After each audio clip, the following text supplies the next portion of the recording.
नमस्कार Shri KR arts and commerce college Danera आप सभी का हार्दिक स्वागत करती हूँ।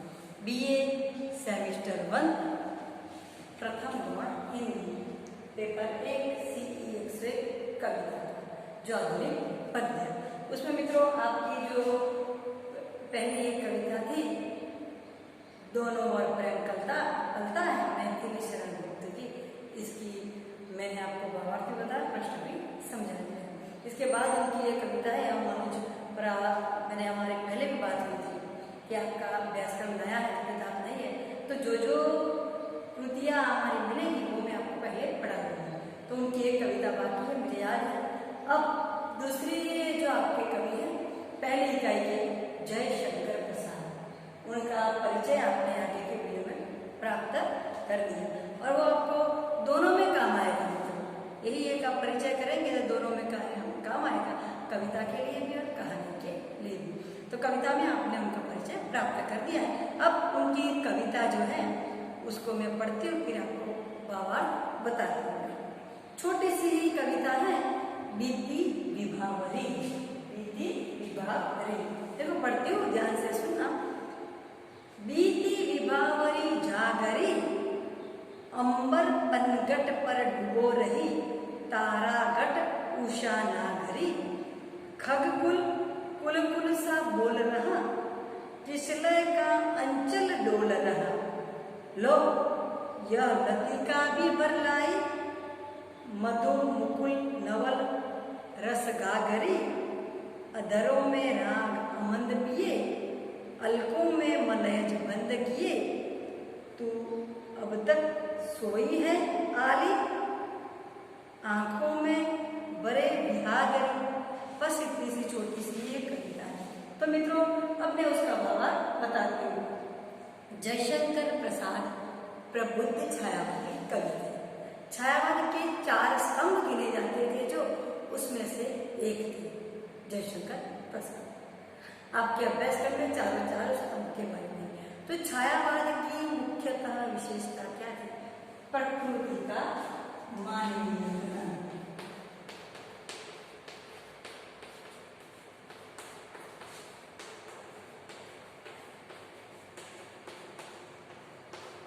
प्रकृति का मानवीयकरण छायावाद की प्रमुख विशेषता थी और यह कविता में कवि ने यही किया है।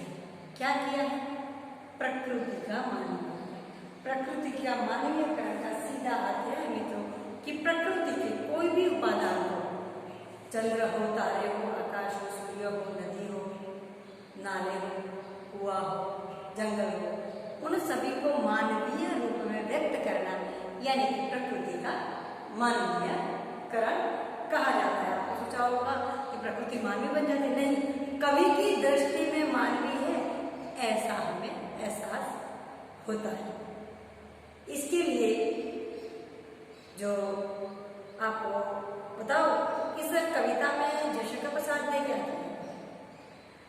बीती विभावरी जागरी। बीती विभावरी, विभावरी यानी कि रात। विभावरी का अर्थ होता है रात। रात बीत गई है, हे सखी तुम जागो, सुबह से कहते हैं। जो रात्रि कहते हैं उषा यानी रात्रि, जो निशा कहते हैं उसका मानवीयकरण कहते हैं। आगे देखो, अंबर पनगट पर डुबो रही, तारागट उषा नागरी। हे उषा हो गई है, हे रात्रि निशा तुम जागो। निशा रात्रि तुम जागो, क्यों? तुम्हारा समय चल चुका है, बीत चुका है, रात चल चुकी है। क्या कहते हैं? अंबर पनगट पर डुबो रही, सुबह हो गई है। तो क्या कहते हैं? अंबर का मतलब तो आकाश।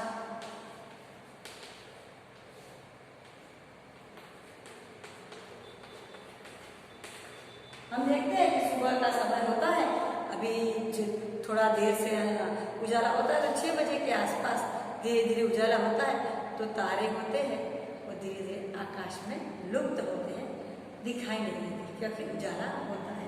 तो अंबर पनगट पर डुबो रही, तारागट उषा नागरी। उषा का मतलब सुबह, यहाँ पर नागरी यानी स्त्री के लिए किया है।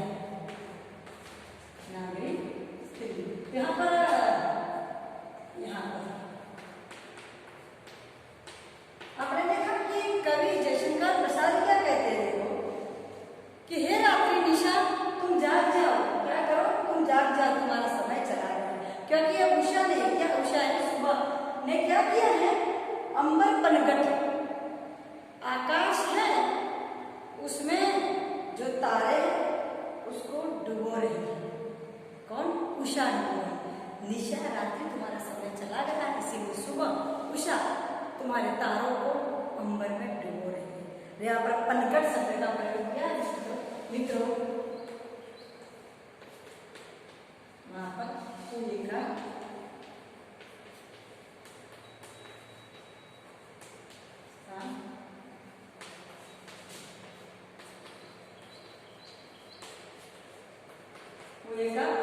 का स्थान। पनघट का मतलब क्यों उदाहरण दिया यहाँ पर? मैंने आपको बताया कि प्रकृति का मानवीकरण किया है। उषा को यहाँ पर सुबह के रूप में, एक स्त्री के रूप में बताया। सुबह तो जरूर, पर एक स्त्री के रूप में। जिस प्रकार पनियारियां, पानी भरने वाली स्त्रियां सुबह में कुएं पर, पनघट यानी कि पानी भरने की जगह, जो कुएं का जो स्थान होता है, वहां पर जाती है और क्या करती है? अपने घड़े को रस्सी से बांधकर जो कुएं का भरे हुए पानी में से अंदर डालती है, डुबोती है, क्योंकि नहीं डुबेगी तो पानी कैसे भरा जाएगा। तो कवि क्या कहते हैं? देखो कि अंबर पनघट में, यहाँ पर मानवीयकरण कैसे किया है। जिस प्रकार से पनिहारी, पानी भरने वाली स्त्री, घड़े को पानी में डुबोती है, ठीक वैसे उषा सुबह तुम्हारे तारों को आकाश में डुबो रही है। यहाँ पर कौन सा अलंकार है? उपमा अलंकार। अंबर पनघट में उपमा अलंकार का प्रयोग किया। आगे कहते थे खगकुल कुलसा बोल रहा। खग यानी कि पक्षी,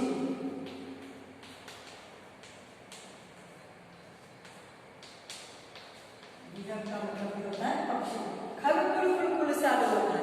पक्षी धीरे धीरे धीरे धीरे कुलकुल यानी धीरे धीरे धीरे उड़ते हुए अपनी मस्ती में बोल रहे हैं, क्योंकि सुबह हो गई है, उनका समय हो गया है।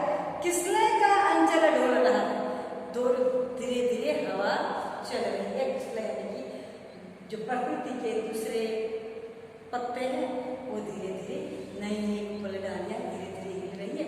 यानी कि जिस प्रकार पनिहारी पानी भरने जाती है, उसके साथ का पल्लू अंचल हिल रहा है।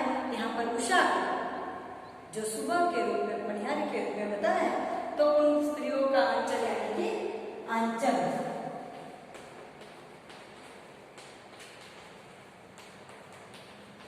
जिसे हम कहते हैं गुजराती में कहते हैं पालव, वो धीरे धीरे हिल रहा है, डोल रहा है। लो या लतिका भी भर आई, थोड़ी तेज हवा चलने लगती है, तो क्या होता है? लतिका यानी वेग।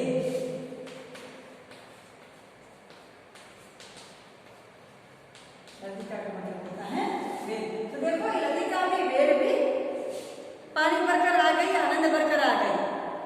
और दूसरा लतिका कैसे हिलती है? हवा आती है तो हिलती है मित्रों। वैसे तो लतिका यानी वेग अपने आप मिलेगी नहीं तो क्या? मधु मुकुल नवल रस जागर। मधु यानी मीठा, मधु का मतलब होता है मीठा, और यहाँ पर शहद भी होता है, और यहाँ पर मीठा लेना है। जो कहते हैं कि मीठा, वैसे मीठे का अर्थ शहद होता है, पर यहाँ पर शहद जैसे मीठी मुकुल यानी कि परागरज, जो बौरा पुष्प के भीतर जाता है परागरज लेने के लिए, जिसे शहद मध कहता है, वो उसके पास लेने जब पक्षी आते हैं, तब एक नागरी गागरी वो जाग गई। कौन? लतिका। क्यों? जिस प्रकार पनिहारी पानी भर के आती है, ठीक वैसे ही प्रकृति को यहाँ पर मानवीकरण किया है। याद रखना मित्रों के लिए संभव नहीं होता, पर कवियों के लिए सब संभव है। और प्रकृति का मानवीयकरण का ऐसा उदात्त उदाहरण और कहीं देखने को नहीं मिलेगा मित्रों। तो प्रसाद जी क्या कहते हैं कि तुम उठो, अब तक नहीं उठी हो, ओ तुम्हारे घड़े को डुबो रही है, यानी कि तुम्हारे तारे को अंबर में डुबो रही है। फिर आगे कहते हैं कि यही नहीं, अब देखो क्या कहते हैं कि जो छोटे छोटे पेड़ पौधे के पत्ते हैं वो भी हवा से हिल रहे हैं, उनका अंचल डोल रहा है। लतिका भी, ये वेल भी आनंद लेकर आई है। कैसा आनंद? मधु मुकुल नवल रस गागर। जिस प्रकार से गागर यानी गड़ा, गागर का मतलब होता है गड़ा।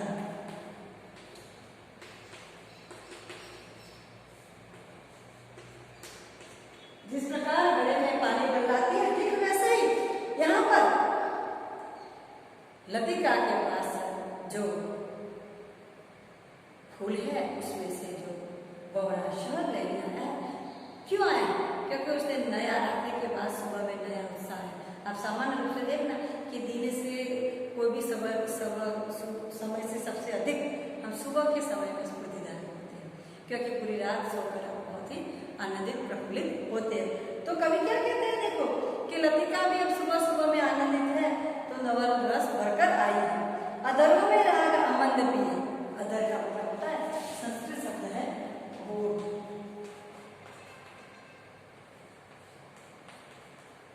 अधरों होठों में मधुर राग अमंद पिए, एक प्रकार का आनंद का रस।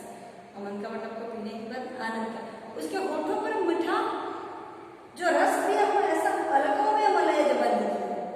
तुम तो ऐसे सोई हो, जो क्या कहते हैं कि प्रकृति जाग गई है और तुम तो अपने होठों में अपना प्रियतम तुम्हें मिलकर चला गया है, मलय पवन, इसीलिए तुम तो अपने अधरों में मीठे सपने, मीठी आनंद का रस पिए हुए अलकों में मलय बंद किए। अपनी अलके यानी कि आंखों की पलकों के भीतर मलयज बंद किए। मलयज, मलय नाम के पर्वत पर से आने वाला पवन, मलयज। यहाँ पर मलय पर्वत का नाम है। मलय पर्वत पर से आने वाला पवन, तो मलय पर्वत पर से आने वाला पवन यानी मलय, मलय को बंद किया। तुम तो जागती नहीं हो, जब चारों ओर प्रकृति जाग गई है, आनंदित है, और फिर भी तुम क्या करती हो, अपने अधरों में आनंद का रस पिए हुए, अपनी अलकों में, आंखों की पलकों में मलय का, जो तुम्हारा प्रियतम है, तुम्हारा प्रेमी है मलय पर्वत, उसके ऊपर की आने वाले पवन को अपने भीतर समाये हुए तुम जागती नहीं हो। तुम अब तक सोई है आली। आली का मतलब सखी।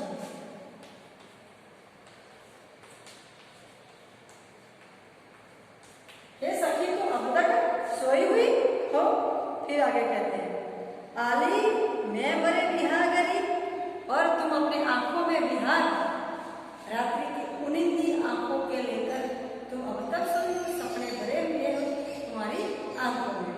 देखो कवि छोटी सी कविता में बताते हैं, फिर से आपको थोड़ा सा भावार्थ बता दूं कि प्रकृति का मानवीयकरण इस कविता में किया गया है।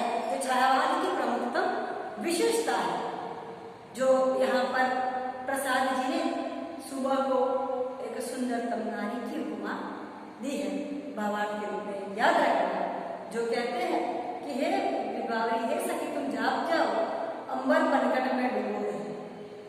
अब सुबह हो गई है, उषा जो है जिस प्रकार से पनिहारी पानी भरने कुएं में जाती है, घड़ा लेकर कुएं के पानी में, कुएं में डुबाती है, तब जाकर भरा जाएगा। ठीक है, वैसे ही यहाँ पर सुबह है, तुम्हारे तारों को आकाश में डुबो रही है और सुबह हो गई है। पक्षी आनंद से धीरे धीरे चहक रहे हैं, उड़ रहे हैं, और जो प्रकृति के पेड़ पौधे वो धीरे धीरे हिल रहे हैं, यानी कि उस उषा का अंचल हिल रहा है। देखो ये लतिका, एक बेल पौधे भी अब आनंद में आ गए हैं, क्योंकि उनके पास अब भंवरे मधु मुकुंद पीने के लिए, लेने के लिए आ रहे हैं, और पूरी रात के बाद नया उत्साह भरकर वो रखिए। और अभी तक तुम्हारे होठों पर तुम्हारे प्रियतम मलयज का, पवन का जो मंद भरा हुआ है, तुम्हारी अलके, तुम्हारी आंखों में भी उसके सपने भरे हुए मलयज के, मलयज यानी मलय नाम के पर्वत से आने वाला पवन। अंत में कहते हैं कवि, तू अभी तक सोई हुई है, आंखों में विहार और सपने भरे हुए, अब तो तुम उठ जा। ये कितनी छोटी सी ये कविता है, तो यहाँ पर प्रसाद जी ने जो प्रकृति का मानवीकरण करके हमें बताया है। आपको यहाँ पर इस कविता में से संदर्भ भी पूछा जा सकता है। इस कविता का पूरा भावार्थ मैंने आपको यहाँ पर बता दिया। इसका ही उसकी तरह एक ही प्रश्न निकलेगा जो मैं आपको बता दूंगी। वो प्रश्न नहीं होगा कि बीती विभावरी जागरी कविता का भावार्थ लिखिए। इस प्रकार से प्रश्न आपको शायद पूछा जा सकता है। या बीती विभावरी जागरी कविता का मुख्य संदेश, या बीती विभावरी जागरी कविता का जो केंद्रीय सार, ये जो भी पूछा जाए आपको ये मैंने भावार्थ जो बताया वही लिख देंगे तो भी गलत नहीं है, बिल्कुल सही है। तो मित्रों अब आगे के वीडियो में आगे की चर्चा करेंगे। तब तक के लिए धन्यवाद।